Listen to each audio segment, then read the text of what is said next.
Diqqat, xonanda Yulduz Usmonova san'atkorlarga soliq masalasi bo'yicha qattiq gaplarni gapirdi.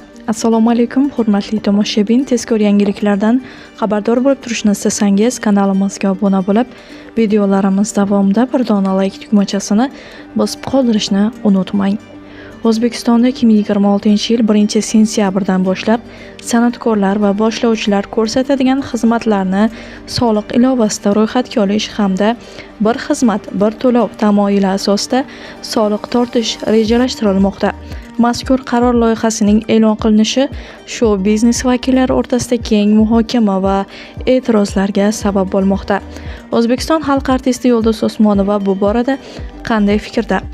Rahbarlarimiz eshitsin, prezidentimizga material olib kiradiganlar juda adashadi. Indamay kelayotgan edim, endi gapiraman.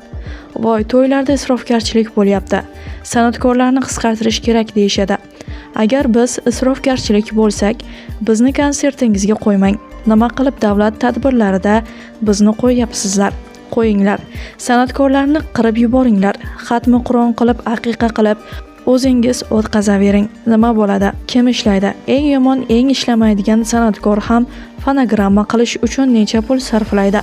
Tug'ilgan kun tomosha qilsangiz fonogramma aytib bo'lsa ham chaqirasiz-ku. Masalan, men eski tuskida yirtiq kiyimda kelsam, yoqamanmi ayting? U omma ichidagi odam. Kosmetologga borish shart. Yaxshi kiyinib yurishga majbur. Chunki u xalqning yuzi. Biz Amerika emasmiz. O'z urf-odatimiz bor.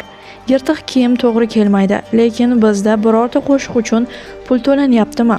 Har bir bayramda qo'shiq buyurtma qilayotganda pulini to'lashga qurbingiz yetadimi? To'lang, shunda gap bo'lishi mumkin emas. Bugungi kunda juda qiyin. Isrofgarchilik bo'lsa ham san'atkorlar deyishadi. Senatorlar, deputatlarning hayotiga, ularning qizlari qanday yurganiga qaranglar. Mana isrofgarchilik qayerda? Biz ishlayapmizmi? Qachon uxlaganimni kim ko'rdi? Men yig'lab yuboraman. Kecha ham juda qattiq yig'ladim. Odam charchab ketadi. Endi soliq kim chidaydi? Kim ishlaydi? Kim yangi qo'shiq qiladi? O'ldirdinglar san'atni. Gap bo'lishi mumkin emas. Soliq tugul, litsenziyani ham 10 baravar qilib qo'yinglar. To'ylardan ham soliq oladigan bo'lishsa, to'y qilayotgan odam bir san'atkor soliq to'lashi uchun yana shuncha pul to'lash kerak. Hamma ham o'g'ri emas. Tadbirkorlarning orasida ishlab topayotgani ham bor. Ular pul olishmaydi, ishlab topishadi. Kim pul olsa soliq qo'ying. Bu mashina qayerdan kelgani, qizi, o'g'lining Angliyada yurganini so'rasin. San'atkor emas, ijrochi ko'p. Kim hozir yangi qo'shiq aytyapti? Chiqsa 4-5 ta chiqadi. Qolganlar eski qo'shiqlarni remix qilib kuylayapti. Qaysi tadbirda o'tirsam, mening qo'shig'im qo'yiladi. Avval mening mualliflik huquqim uchun haqqimni to'lab qo'ysin davlatimiz. Keyin soliqdan gapirsin. Necha yillardan buyon qo'shiqlarim qo'yiladi. Men hech bo'lmaganda bir tiyin so'radimmi? Endi men ham pulimni so'rayman. Qo'shiq kuylamayman deydi xonanda Yulduz Usmonova. Hurmatli tomoshabin, video haqida o'z fikrlaringizni izohlarda yozib, kanalni yo'qotmaslik uchun obuna bo'lib qo'yishni unutmang.